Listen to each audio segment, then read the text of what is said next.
Welcome. You have arrived at another journey into the quiet corridors of the past, where the world moves at a slower pace, and history is unrolled in soft, steady words. As you listen, allow yourself to let go of the present moment. Imagine the sound of your own breath settling, the weight of the day lifting, and the gentle rhythm of time stretching backward. Tonight, we will drift into the story of the Renaissance, into a family whose name is whispered with both fascination and unease, the Borgias. The Borgia family became one of the most notorious dynasties of Renaissance Europe. At the center was Rodrigo Borgia, who rose to become Pope Alexander VI. Around him orbited his children, including Cesare, Juan, and his daughter Lucrezia. Their story is filled with power, intrigue, and whispered scandal.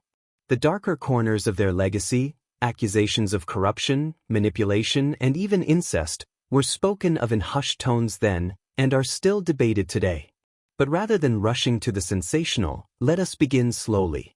Imagine yourself not at the papal court, nor in the midst of rumor, but in the everyday world of 15th century Rome. The rhythms of ordinary life, the streets, the homes, and the quiet moments of those who lived under the shadow of the great families will guide us into this history. As we begin, let the steady imagery of the past become a gentle backdrop, easing you towards stillness. Imagine yourself walking through the narrow streets of Rome in the year 1492. The stones beneath your feet are worn smooth by centuries of footsteps, a reminder that this city has lived many lives before you. The air is heavy with the scent of bread baking in communal ovens, mixed with the tang of smoke from countless hearths. Somewhere in the distance, the faint ringing of church bells drifts on the breeze, marking the hours not with urgency, but with a steady rhythm. The people you pass are varied. Merchants call out softly, arranging bolts of cloth dyed in deep hues, scarlets, indigos, and greens, though most of the crowd wears simpler browns and grays. A woman carries a basket filled with figs, their sweetness perfuming the air. Children run barefoot, their laughter echoing against the high stone walls, even as weary laborers move past with bundles of wood strapped to their backs. Life in Renaissance Rome was a constant balance between the old and the new. Ancient ruins still stood, sometimes repurposed as dwellings or stables. Imagine a farmer leading his mule past the broken columns of the Forum, treating them as part of the landscape rather than relics. At the same time, the city pulsed with the ambition of the present. Artists seeking patrons, builders raising new palaces, scholars copying texts with deliberate care. Inside the homes of ordinary people, life was modest. The scent of olive oil and garlic lingered around simple meals. Families gathered close in small rooms lit by oil lamps, their light flickering gently on plastered walls. Furniture was sparse, perhaps a wooden chest, a rough table, and a straw-filled mattress. Windows were small, designed more to keep the household warm than to let in views of the street. And yet, in these humble settings, the rhythms of daily life carried on with steadiness. In the mornings, markets bustled as bakers sold their loaves, their crusts still warm. At midday, shutters closed against the sun, and the city seemed to exhale, resting in quiet. In the evenings, songs might drift from taverns, not loud or boisterous, but a murmur of voices, low and steady, echoing through the streets. For those tied to the church, the rhythm was even more structured. Monks and priests rose before dawn, their voices weaving together in prayer. The faithful stepped into cool chapels where incense lingered like a fine mist. Imagine the soft scrape of sandals on stone floors, the rustle of robes, the faint flicker of candlelight in a space that felt eternal. Above this life, both physically and socially, the noble families ruled. Yet even their grandeur was not untouched by the daily realities of Rome. Their palaces were splendid, with courtyards and fountains, but they still depended on the work of cooks, servants, scribes, and guards. Imagine the clatter of kitchen knives preparing meals for banquets, the quiet murmur of scribes bent over parchment, the creak of armored men shifting as they stood watch through long hours. As day blended into night, the city of Rome moved with an unhurried rhythm. The sound of the Tiber flowing beyond its banks was constant, a soft murmur of water winding its way to the sea. Torches flickered in the streets, casting long shadows on the stones. And above it all, the stars appeared, the same stars that had watched over the city in its ancient glory, now shining on a world both familiar and utterly changed. It was into this world, of ordinary lives, steady rhythms, and timeless surroundings, that the Borgias carved their path. And so, as we drift from the daily life of the city into the personal histories of its most infamous family, let us step quietly, lingering on the textures of their time, before moving toward the figures who shaped it. Now that you have settled into the streets of Rome, let us turn our attention to one figure who cast a long shadow over the city, Rodrigo Borgia, who would become Pope Alexander VI. His life, and the lives of his children, form the center of the Borgia story. Rodrigo was born in Spain, in the region of Valencia, in the early 15th century. From his youth, he was carefully placed within the church hierarchy by the influence of his uncle, Pope Calixtus III. Imagine a young man, ambitious yet calm in demeanor, slowly ascending through the ranks. Over time, Rodrigo became a cardinal, and with wealth and connections, he secured a powerful place in Rome. When he was elected pope in 1492, he took the name Alexander VI.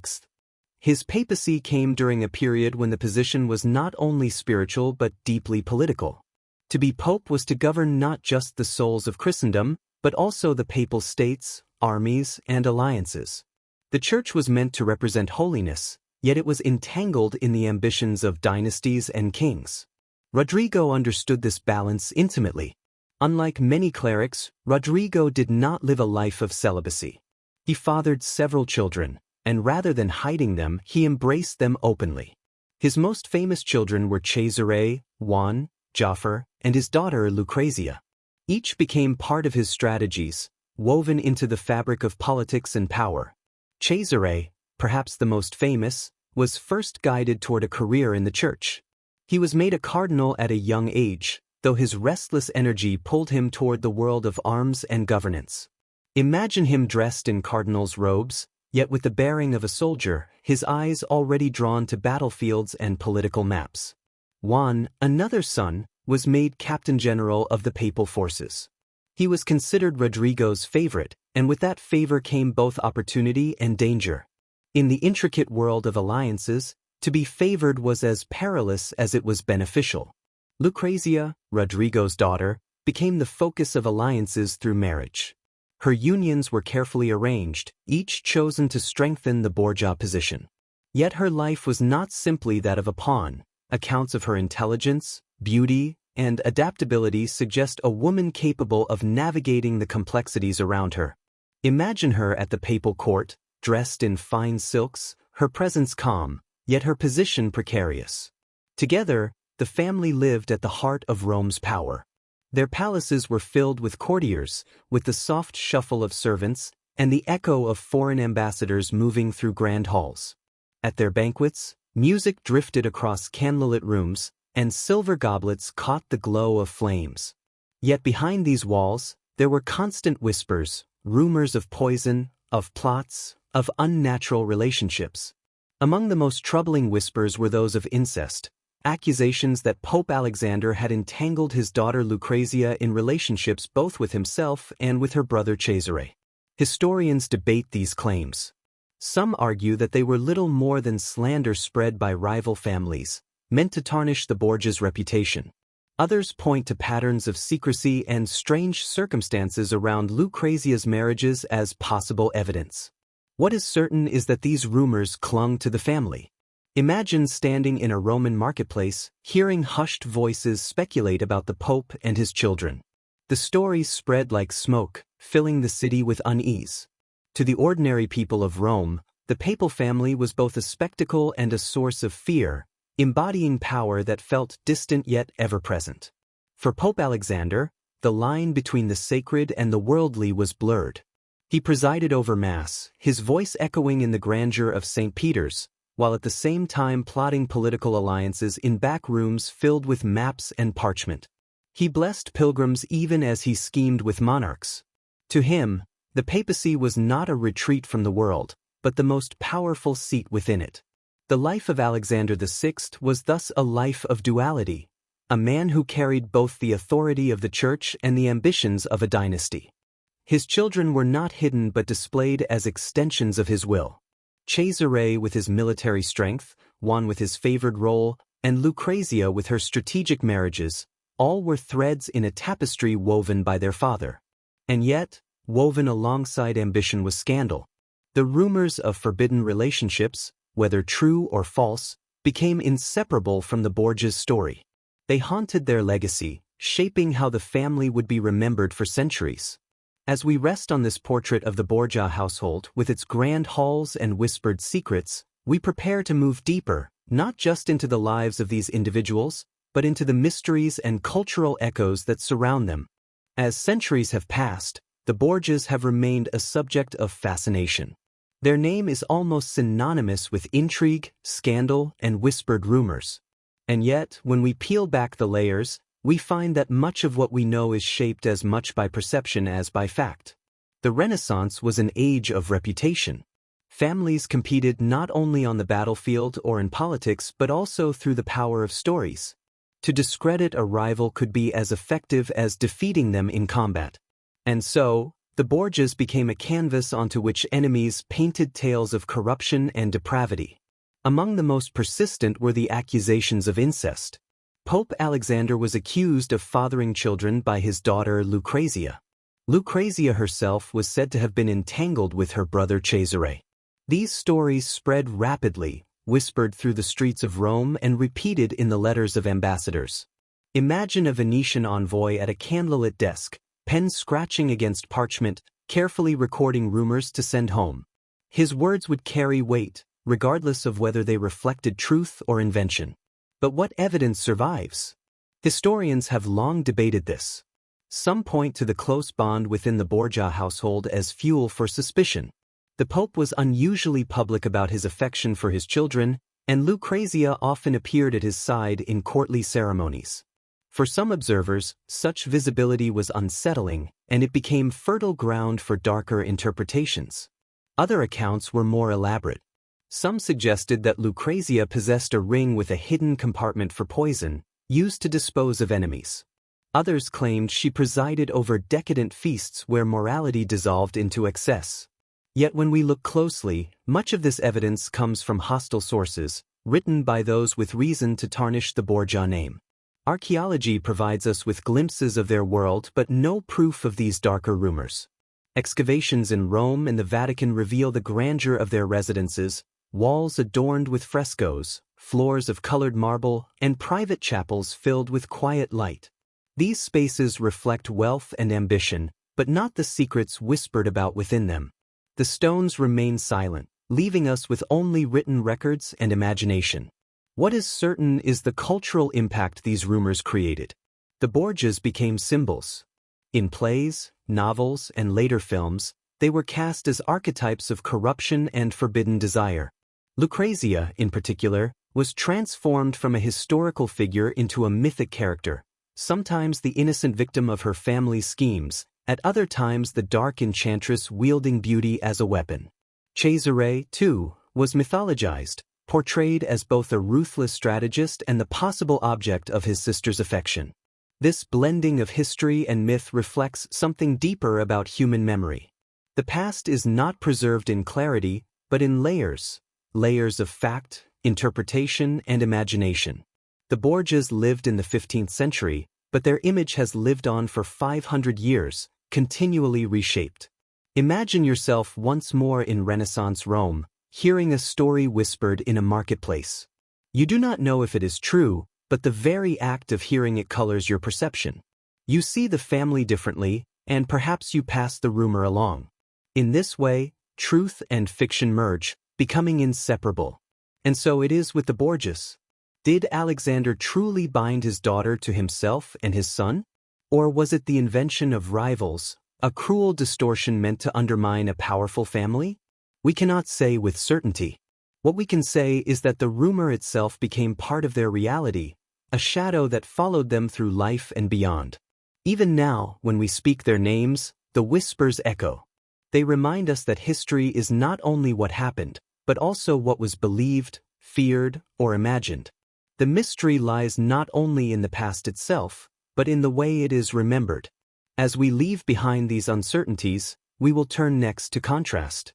For to fully understand the Borgias and their extraordinary position, we must set them against the backdrop of ordinary lives, of those who served them, feared them, and watched them from below. To truly understand the Borgias, we must place them beside the people over whom they ruled, both directly and indirectly. For their lives, gilded with power and privilege, stood in stark contrast to the steady, ordinary existence of most Romans. Imagine once more the bustling streets of late 15th century Rome. The common people woke at dawn, their days guided not by politics or rumor, but by the needs of survival. A baker rose before the city stirred, kneading dough in a dimly lit workshop, the warmth of the oven a comfort against the chill of morning. Farmers from nearby countryside entered the gates at daybreak, carts heavy with vegetables, fruit, and hay. Their lives were marked by the rhythm of labor, the constancy of seasons, and the uncertainty of harvests. For the average family, food was simple. Bread was the foundation, coarse and filling. A stew might simmer over a hearth, flavored with garlic and herbs, with occasional meat or fish when fortune allowed. Olive oil was precious, wine was common, though often watered down. Meals were not feasts, but necessary pauses in a day of work. Their homes were modest, sometimes crowded, their walls plastered in lime, their floors swept but rarely luxurious. Furniture was scarce, wooden stools, rough tables, straw mattresses. In summer, heat made the air heavy. In winter, the damp chill crept into every corner. Illness was frequent, and the scent of herbs used for remedies often lingered in the air. Now, let us step into the world of the Borgias, and the difference is striking. Their palaces were filled with music, the air scented with perfumed oils, their tables laden with platters of meat, fine breads, and exotic fruits brought from distant lands. Golden candlesticks illuminated their banquets, and silken tapestries softened their walls. Courtiers murmured in Latin and Italian, scribes wrote delicate script under candlelight, and ambassadors debated alliances over goblets of rich wine. Where the common person worried about the next day's bread, the Borgia family contemplated kingdoms. Where an ordinary mother prayed for her child's survival through fever, Pope Alexander strategized about marriages that would bind dynasties together. And yet, even with this vast divide, the two worlds touched each other constantly. Servants moved quietly through grand halls, their presence a reminder that elite life rested on the shoulders of those who labored. Cooks in hot kitchens prepared elaborate meals they themselves would never taste. Guards patrolled the courtyards, their armor polished, yet their pay modest. The grandeur of the Borgias was built upon the hands of the many who lived lives closer to scarcity than abundance. For ordinary people, the presence of the papacy was both protective and oppressive. The Pope was, in theory, the shepherd of souls. But in practice, the power of the papal family was often felt in taxes, in political unrest, and in the ever-present reminder that one's fate rested in decisions made far beyond one's control. And yet, faith bound the worlds together. The common laborer who stepped into a chapel, kneeling before a flickering candle, might well have prayed for the Pope himself, not as Rodrigo Borgia the man, but as the vicar of Christ. In this, both the lowly and the powerful shared a rhythm of belief, even if their experiences of life were vastly different. As day turned to night in Rome, the contrast remained vivid. In the narrow streets, a family huddled together on a straw bed, listening to the soft rush of the Tiber. Meanwhile, in the papal palace, Alexander VI might have sat in a gilded chamber, surrounded by children and courtiers, his thoughts drifting toward alliances, battles, and legacies. It is in this contrast that the story of the Borgias takes on greater meaning. They were not merely a family of scandal and rumor, but also a mirror of the age itself, an age where the chasm between wealth and poverty was immense, and where lives so different could exist only streets apart. And now, as we leave the city of Rome in the 15th century behind, let us close our journey gently, reflecting on the distance between their world and ours, and the ways in which time softens even the sharpest of scandals into quiet history. And so, we reach the end of our long journey through Renaissance Rome and the story of the Borgias. We began by walking through the narrow streets, feeling the rhythm of daily life in the 15th century. We pause to look closely at Pope Alexander VI and his children, their ambitions and their scandals. We lingered on the mysteries that surround their legacy, the whispers of incest, the rumors of poison, the blurred lines between fact and slander. And finally, we set their glittering world beside the simpler lives of ordinary Romans, seeing how power and poverty coexisted side by side. The Borgias remain, to this day, one of history's most debated families. Were they truly as corrupt and scandalous as their enemies claimed? Or were they simply victims of their own prominence, their every action magnified, their every bond turned into rumor? The truth is uncertain, and perhaps that is what makes their story endure. But as we reflect now, let us not dwell on the rumors, but instead on the passage of time itself. Imagine the stars above Rome, unchanged for centuries, looking down on emperors, popes, farmers, and children alike. Imagine the steady flow of the Tiber, winding its way through the city then as it does now, unhurried, eternal. Against such constancy, the scandals of dynasties fade, their voices growing softer until they are but echoes. The world of the Borgias has long since passed. The palaces still stand, though their halls are quiet. The streets still wind through Rome, though the voices that once whispered rumors are long silent. What remains is history, layered, uncertain, and softened by time.